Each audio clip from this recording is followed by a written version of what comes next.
wanted to be a little bit careful from a safety standpoint, so we are using candles. So please, if you want to do it, please go to the registration desk, then come through this line. You can just pick a candle and come and light it and put it here. Please take the directions as our team would help you. So just be safe and do it very well, right? And just walk through this, get back from the space, and get back to your where you're sitting. Yeah, I think that's pretty much what I wanted to start with, and I'm sure we're going to all enjoy the next few hours in a very wonderful way. And the most important thing, we want all your participation, right? When we are singing bhajans, just bring up all your energy, your devotion, just enjoy while you're here. So that's what we want. That's makes this very wonderful evening. So with that, we'll start off with a short para on what Guru Purnima is. I'll just invite Radhika to read through this.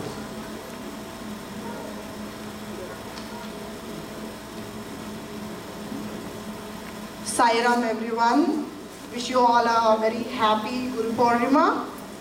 And on this auspicious and special occasion, so I want to talk about what is Guru Purnima and what is the importance and significance of it. So, the full moon day in the Hindu month of Ashad, that is July and August, is observed as the auspicious day of Guru Purnima, a day sacred to the memory of the great sage Vaishya. All Hindus are indebted to this ancient saint who edited the 4 Vedas, wrote the 18 Puranas, the Mahabharata and Srimad Bhagavata. Vaishya even taught Dattatreya, who is regarded as the Guru of Gurus. Guru Purnima, the meaning of it is full moon, is the one which disciples and devotees honor and felicitate their Guru and seek his or her special blessings. Although it is of great importance in Shirdi, perhaps because it is the only festival which Baba asked us to celebrate.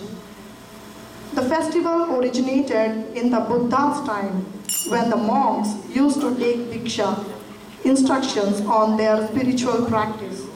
At the beginning of the rainy season, the practice was then borrowed by the Jain tradition and then later by the Hindus. Hindus Puran says that program respecting or worshipping Guru on this day started at the time of Vaishya. Writer of Mahabharata, Baba asserted the significance of this day indirectly. Once in 1908, Tatya Sahib Nolkar came to Shirdi and stayed in Chavadi. One day, Baba told Madhav Rao to tell him to worship that post, that is pillar. The post Baba showed was near the Dhuni, and Baba used to lean on it. That was a day when he was glad to have chance to worship at least the post in masjid. Then Madhav Rao Deshpande went into the masjid. Baba told him to worship the same post along with Nolkar, but Madhav Rao refused and instead requested to allow him to worship Baba himself. At last, Baba gave the permission. Dada Sahib Kelkar was unaware of this puja. Tatya Kote Patil was called from the farm. People gathered the puja material. Dhoti was brought and people put on dhoti to Baba and worshipped him. Baba had no use of clothes, but he gave permission in order to start the routine of Vyasya Puja. Thus this puja was started at Baba's time and now has taken form of festival lasting for 3 days. Various religious activities are arranged. Great number of people flock to Shirdi during this festival. So every year, this is the only festival Baba wants us, all of us, to celebrate in a grand way. So we are continuing that for many years, and we will continue. Yeah. Thank you all.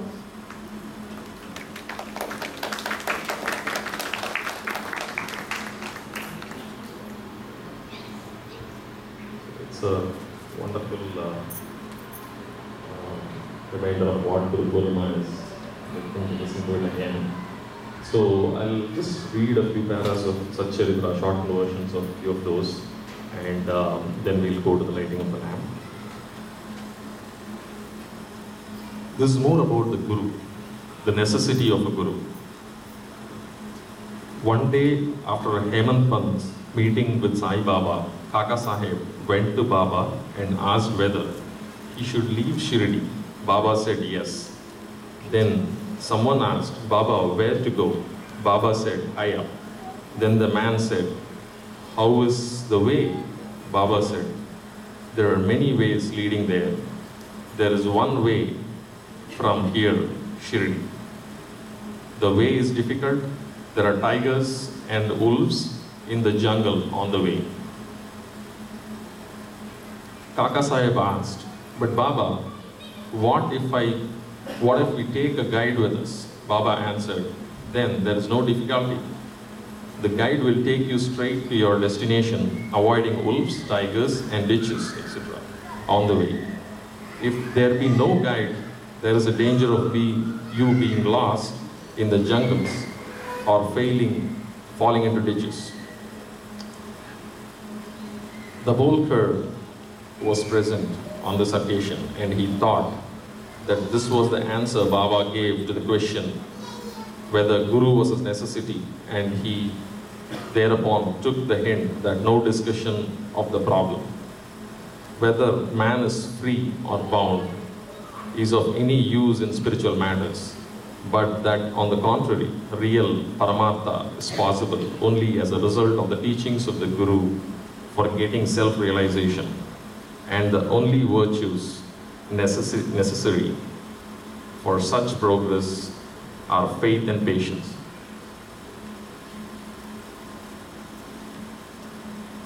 Sai Baba's sanction and promise. If a man utters my name with love, I shall fulfill all his wishes, increase his devotion, and if he sings earnestly my life and my deeds, him I shall behest in front and back and all sides. Those devotees who are attached to me, heart and soul, will naturally feel happiness when they hear these stories. Believe me, and if anybody sings my Leelas, I will give him infinite joy and everlasting contentment.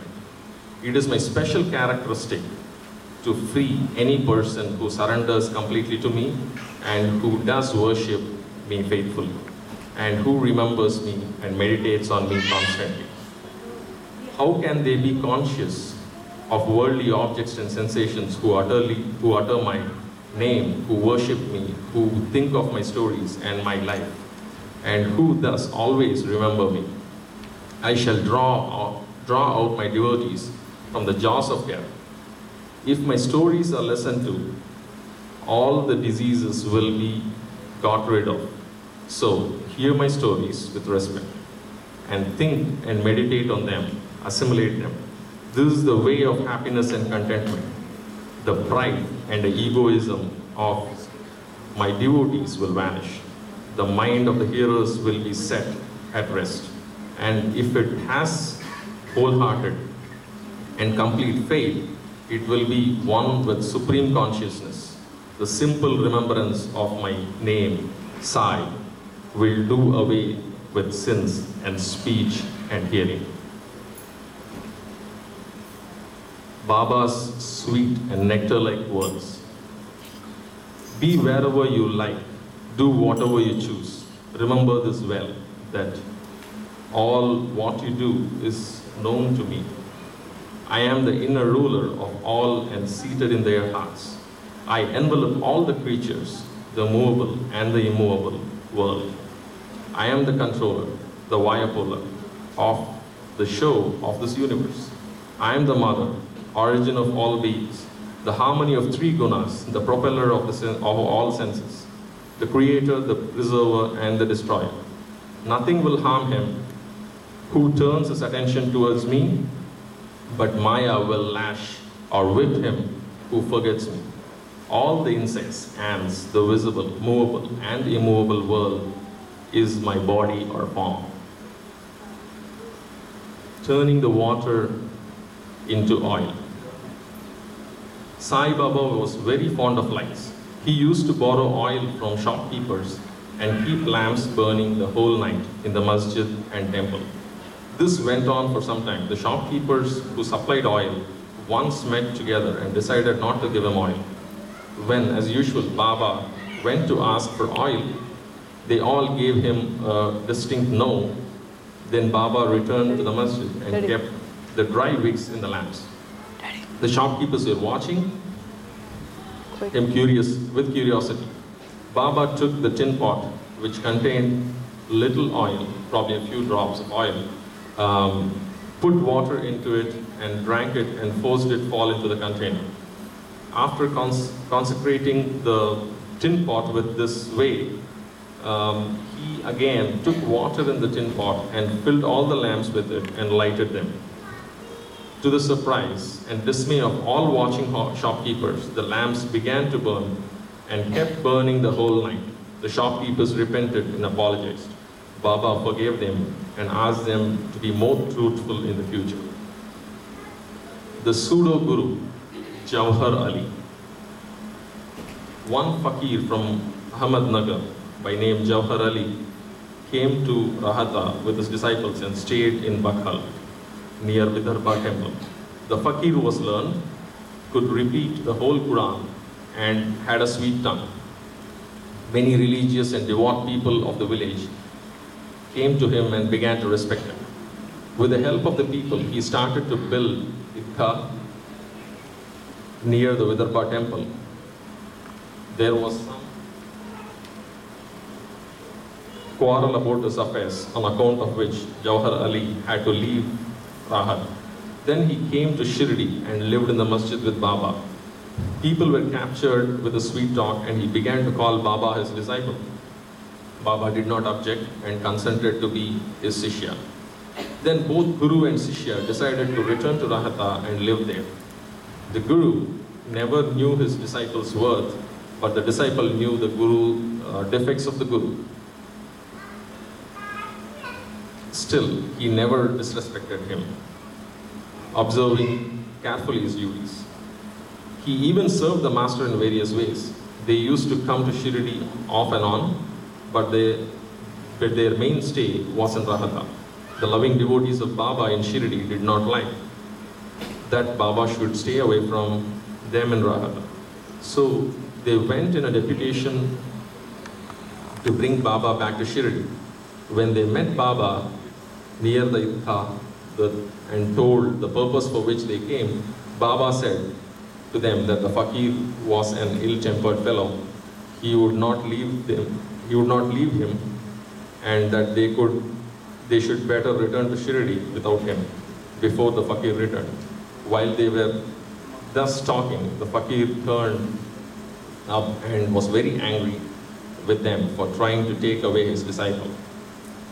There was some discussion and altercation, and it was finally decided that both the Guru and the Shishya should return to Shirdi. And so they returned and lived in Shirdi. But after a few days, the Guru was tested by Devidas, and he was found waiting 12 years before Baba arrived in Shirdi with a marriage party. This Devidas, aged about 10 or 11, came to Shirdi and lived in the Maruti temple. Devidas had fine features and brilliant eyes, and he was dispassion incarnate and a genuine. Many persons, namely Tatyakoti, Kashinath and others, regarded him as their Guru.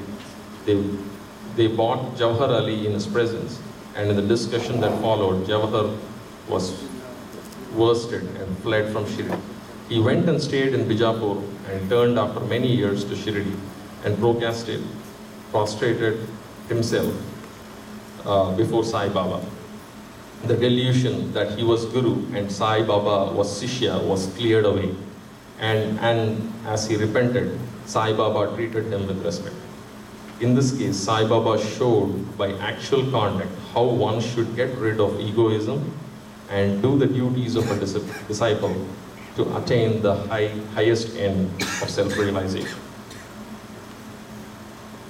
The indestructible power of Maya.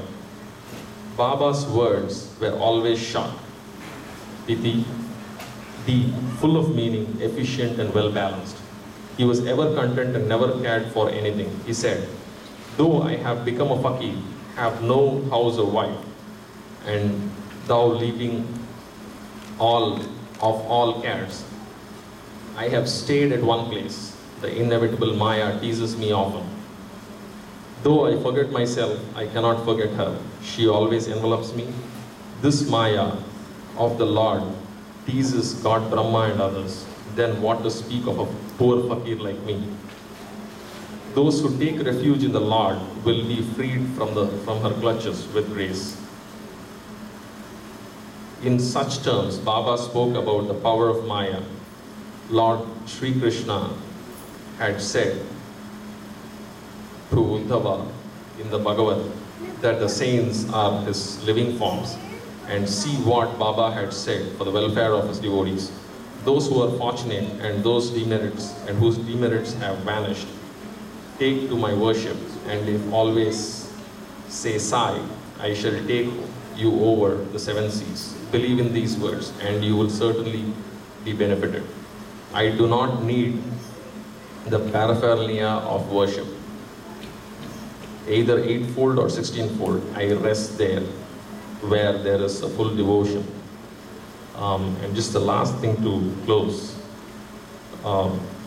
see God in all beings. The Upanishad, the Gita and the Bhagavad all exhort us to perceive God or divinity in all creatures. Sai Baba has practically demonstrated to us how to put the Upanishadic teachings into practice. In this way, Sai Baba stands as the best exponent of teacher of the Upanishadic doctrines. So with that, I think we can start moving to the lighting of the lamp. So what we will do is, like, if any of you want to, some of our team can start lighting the lamps, and any of you want to light the lamp, please go. You can, purchase one candle at the registration counter, and then you can take this path, put the candle in the lighting of the lamps. I would just want to read one quick